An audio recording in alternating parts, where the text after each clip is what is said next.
Good morning students. आज हम नया टॉपिक शुरू करते हैं। तुम कब जाओगे अतिथि। तुम कब जाओगे अतिथि, इसके लेखक कौन है? शरद जोशी। शरद जोशी का जन्म 1931 में और मृत्यु कब हुई? 1991 में। शरद जोशी का जन्म मध्य प्रदेश के उज्जैन शहर में, कौन से शहर में? उज्जैन शहर में 21 मई 1931 को हुआ। शरद जोशी का जन्म मध्य प्रदेश के उज्जैन शहर में 21 मई 1931 को हुआ। इनका बचपन कई शहरों में बीता। कुछ समय तक ये सरकारी नौकरी में रहे। फिर इन्होंने लेखन को ही आजीविका के रूप में अपना लिया। फिर इन्होंने लेखन के माध्यम से ही अपनी कमाई करना या घर का खर्चा चलाना शुरू कर दिया। इन्होंने आरंभ में कुछ कहानियां लिखी, फिर पूरी तरह व्यंग लेखन ही करने लगे। ये पूरी तरह क्या करने लगे? व्यंग्यात्मक रूप से लेखन का कार्य करने लगे। इन्होंने व्यंग लेख, व्यंग उपन्यास, व्यंग कोलम के अतिरिक्त हास्य, व्यंगपूर्ण धारावाहिकों की पटकथाएं और संवाद भी लिखे। इन्होंने जो धारावाहिक, जो टीवी में जो सीरियल्स आते हैं या टीवी में जो नाटक आते हैं, उनकी पटकथाएं और संवाद भी लिखे।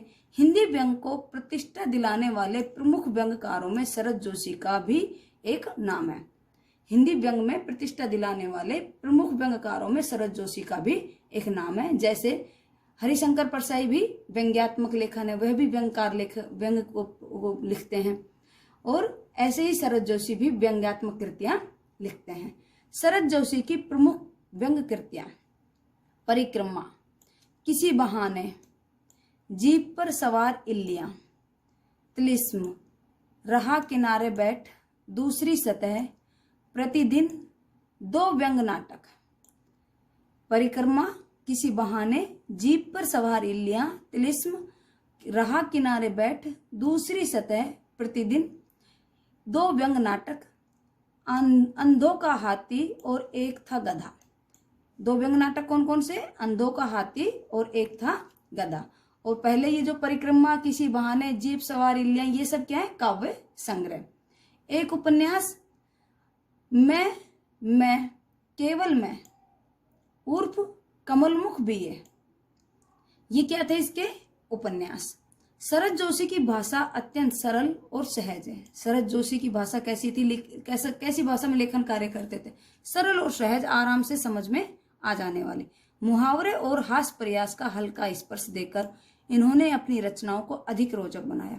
उन्होंने अपने मुहावरे और हास्य प्रयास का हल्का सा स्पर्श देकर अपनी रचनाओं को क्या बनाया? रुचिकर बनाया। धर्म, अध्यात्म, राजनीतिक, सामाजिक जीवन, व्यक्तिगत आचरण, कुछ भी शरद जोशी की पैनी नजर से बच नहीं सका। उन्होंने धर्म पर भी रचनाएं लिखी, अध्यात्म पर भी, राजनीति पर भी, सामाजिक जीवन पर भी, व्यक्तिगत आचरण पर भी। उन्होंने सभी मुद्दों पर अपनी क्या रखे? विचार रखे और अपनी लेखनी के माध्यम से उन्हें लिखा। इन्होंने अपनी व्यंग रचनाओं में समाज में पाई जाने वाली सभी विसंगतियों का बेबाक चित्रण किया, बिना किसी रुकावट के चित्रण किया, और पाठक इस चित्रण को पढ़कर चकित भी होता। पढ़ने वाला, पाठक का अर्थ होता है जो पढ़ने वाला, वो इस चित्रण को पढ़कर चकित भी होता, बहुत कुछ सोचने को विवश भी, और क्या हो जाता? बहुत कुछ सोचने पर विवश भी हो जाता। जैसे आज हम जो चैप्टर पढ़ रहे थे, तुम कब जाओगे अतिथि, इसके हेडिंग से ही हम क्या करते हैं? पाठ के जो शीर्षक दिया हुआ है उसी से हमें सोचने पे विवश है कि लेखक पूछ रहा है कि आज की जो पीढ़ी आ चुकी है, आज के जो सामाजिकता का पतन हो रहा है, उसमें तुम कब जाओगे अतिथि। पहले अतिथि मेहमान आते थे, 15-15 दिन घर पर रुकते थे, महीनों रुकते थे, लेकिन किसी को क्या नहीं होता था? ऐसा आभास नहीं होने देते थे कि आप इतने दिन से यहाँ रुके हुए। लेकिन अगर आज मेहमान आ जाए तो आप 1 दिन या 2 दिन में ही परेशान हो जाते हो। और व्यंग्यात्मक रूप से कवि पूछ रहा है कि तुम कब जाओगे, मेरे घर की सुख शांति छिन चुकी है। तो प्रस्तुत पाठ में तुम कब जाओगे अतिथि में शरद जोशी ने ऐसे व्यक्तियों की खबर ली है जो अपने किसी परिचित या रिश्तेदार के घर बिना कोई पूर्व सूचना दिए चले आते हैं। किसी परिचित या रिश्तेदार के घर बिना कोई पूर्व सूचना दिए क्या करते हैं? चले आते हैं, और फिर जाने का नाम नहीं लेते हैं। आजकल कोई भी मेहमान आता है तो क्या करके आता है?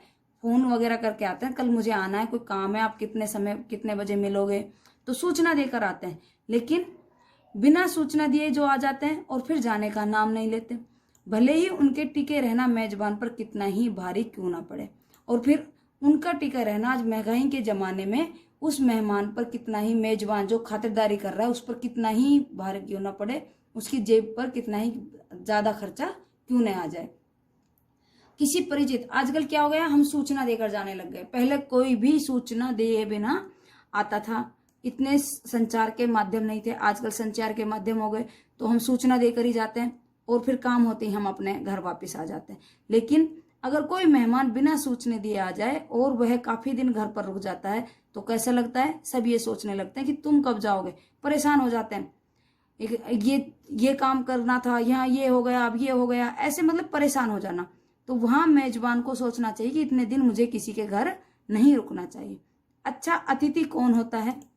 अच्छा अतिथि कौन होता है? वह जो पहले से अपने आने की सूचना देकर आए।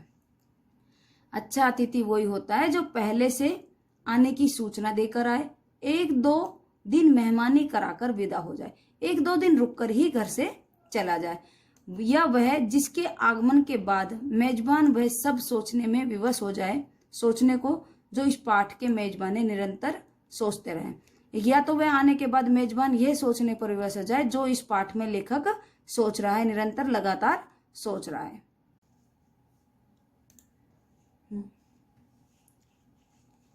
तुम कब जाओगे अतिथि। अब हम पाठ की शुरुआत करते हैं। आज तुम्हारे आगमन के चतुर्थ दिवस पर अतिथि को आए हुए कितने दिन हो गए? 4 दिन।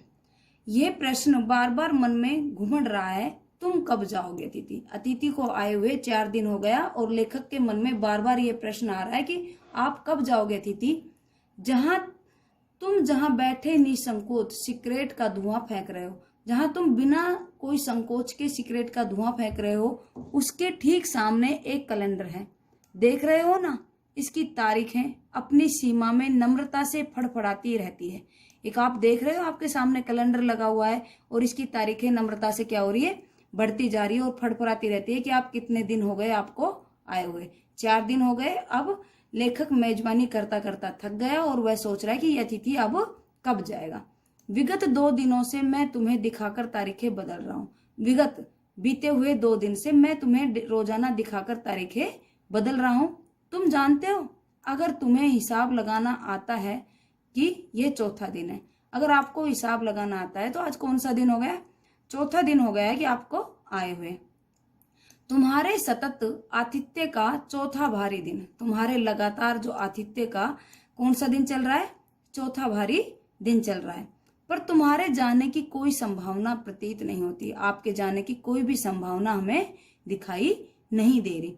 लाखों मील लंबी यात्रा करने के बाद वे दोनों एस्ट्रोनॉट्स भी इतने समय चांद पर नहीं रुके। लाखों मील लंबी यात्रा करने के बाद वे दोनों एस्ट्रोनॉट्स भी इतने समय चांद पर नहीं रुके। जो चांद पर यात्री गए थे उन्हें हम क्या कहते हैं? एस्ट्रोनॉट्स। तो वह भी इतने दिन चांद पर नहीं रुके जितने दिन आप कहाँ रुक रहे हो? मेरे घर पर रुक रहे हो। जितने समय तुम एक छोटी सी यात्रा कर मेरे घर आए हो, जितने समय तुम मेरे घर पर रुक रहे हो, इतने दिन तो चांद पर वह यात्री भी नहीं रुके थे। तुम अपने भारी चरण कमलों की छाप मेरी जमीन पर अंकित कर चुके। तुम अपने भारी चरण कमल को क्या, चरण कमल क्या है? यहाँ रूपक अलंकार भी है, कमल रूपी चरण। तो कमल से तुलना किए चरण की। जिस प्रकार कमल सुंदर होता है वैसे आपके चरण सुंदर है, लेकिन उनकी क्या कर चुके हो? छाप घर में ही अंकित कर चुके हो। आप उन नहीं जा रहा। कभी व्यंग कस रहा है किस पर? जो अतिथि आया हुआ है। एक आप यहीं पर जमकर बैठ गए हो, आप जाने का नाम नहीं ले रहे हो। तुमने एक अंतरंग निजी संबंध मुझसे स्थापित कर लिया, एक निजी संबंध मुझसे स्थापित कर लिया। तुमने मेरी आर्थिक सीमाओं की बेचैनी चट्टान देख ली। हर घर की एक मजबूरी होती है आर्थिक, किसी की तो आर्थिक सीमाएं क्या होती है? मजबूत होती है और किसी की कमजोर हो रही है। कोरोना काल में वैसे भी बेरोजगारी बढ़ रही है, तो क्या हो रहा है? आर्थिक कमजोरी हो रही है। तो तुमने मेरी आर्थिक सीमाओं की बेचैनी चट्टान देख ली। जो किसी को नहीं पता था कि मेरे पास कुछ भी बैंक बैलेंस नहीं है, मेरे पास इतना ही है, मैं जितना कमाता हूँ उसी को खर्च कर लेता हूँ, खा लेता हूँ, वो भी तुम्हें पता चल गया है कि ये इसका कितना बैंक बैलेंस है। तुम मेरी काफी मिट्टी खोद चुके हो, तुम मेरे घर की काफी बातें जान चुके हो, जो बातें मैंने किसी को नहीं बताई थी। अब 4 दिन से आप मेरे घर में रह रहे हो तो सब बातें आपको पता चल गई। अब तुम लौट जाओ अतिथि। कवि कह रहा है कि अब तो तुम लौट जाओ, लेखक बोल रहा है कि अब तो आप चले जाओ, तुम्हारे जाने के लिए ये उच्च समय है, अर्थात हाई टाइम है। अब आपके जाने के लिए उच्च समय है और इससे ज्यादा ऊंचा समय नहीं होगा। क्या तुम्हें तुम्हारी पृथ्वी नहीं पुकारती? क्या तुम्हें तुम्हारे घर की याद नहीं आती? उस दिन जब तुम आए थे मेरा हृदय किसी अज्ञात आशंका से धड़क उठा था। जिस दिन आप आए थे उस दिन मेरा हृदय किसी अज्ञात, किसी अनजान आशंका से धड़क उठा था। अंदर ही अंदर मेरा बटुआ कांप गया। अंदर ही अंदर मेरा बटुआ, मेरा बैंक बैलेंस क्या हो गया? कांप गया। एक अभी मेहमान आ गया, पता नहीं कितना खर्चा बढ़ेगा। उसके बावजूद एक स्नेह भीगी मुस्कुराहट के साथ मैं तुमसे गले मिला। अब बटुआ तो कांप गया था कि मेरी आर्थिक स्थिति पे फर्क पड़ेगा, लेकिन फिर भी मैं आपसे स्नेह भीगी मुस्कुराहट के साथ तुमसे मिला। एक मुस्कुराहट के साथ आपसे मिला था और गले लगा था। मेरी पत्नी ने तुम्हें सादर नमस्ते की। मेरी पत्नी ने भी तुम्हें क्या किया? नमस्कार की, नमस्ते किया। तुम्हारे सामने मैं ओ अतिथि, हमने रात के भोजन को एकाएक उच्च मध्यम वर्ग के डिनर में बदल दिया। क्या कर दिया? एक जो हम साधारण खाना खाते थे उस खाने को हमने उच्च मध्यम वर्गीय डिनर में परिवर्तित कर दिया, बदल दिया। तुम्हें स्मरण होगा 2 सब्जियां और रायते के अलावा हमने मीठा भी बनाया। अधिकतर घरों में क्या बनता है? एक सब्जी बना देते हैं, तो क्या करते हैं? एक सब्जी और दही छाछ वगैरह साथ में ले लेते हैं। लेकिन मैंने क्या किया? उच्च मध्यम वर्ग की तरह 2 सब्जी, एक रायता, फिर मीठा भी साथ में खाने में बनाया। इस सारे उत्साह और लगन के मूल में एक आशा थी। इस सारा कार्य जो मैं कर रहा था उत्साह के साथ, लगन के साथ, उसमें एक आशा थी कि आप दूसरे दिन किसी रेल से एक शानदार मेहमान नवाजी की छाप अपने हृदय में ले तुम चले जाओगे। एक आप दूसरे दिन किसी रेल से एक शानदार अच्छी मेहमान नवाजी की छाप लेकर अपने हृदय में यहाँ से चले जाओगे। मैं उसके घर गया था, उसने मेरी बहुत ज्यादा आदर सत्कार किया, बहुत ज्यादा मेरी आवभगत की। हम तुमसे रुकने के लिए आग्रह करेंगे। फिर आप दूसरे दिन जाओगे तो हम क्या करते? आपसे रुकने का आग्रह करते कि अभी तो आप और रुकते, मगर तुम नहीं मानोगे और चले जाओगे और एक अच्छे अतिथि की तरह चले जाओगे। लेखक कह रहा है कि हम क्या करते? आप अच्छी मेहमान नवाजी की छाप लेकर अपने हृदय में चले जाते, अच्छी यादें लेकर चले जाते, और आप जब जाते तो हम आपसे रुकने का आग्रह करते, पर आप नहीं मानते और चले जाते। पर ऐसा नहीं हुआ। ऐसा किसने नहीं किया? अतिथि ने। दूसरे दिन भी तुम अपनी अतिथि सुलभ मुस्कान लिए घर में बने रहे। दूसरे दिन भी आप यहीं पर बने रहे। हमने अपनी पीड़ा पी ली, हमने अपना कष्ट को सहन कर लिया, प्रश्न बने रहे, खुश बने रहे। स्वागत सत्कार के जिस उच्च बिंदु पर हम तुम्हें ले जा चुके थे वहां से नीचे उतर हमने फिर दोपहर के भोजन को लंच की गरिमा प्रदान की। अब क्या किया?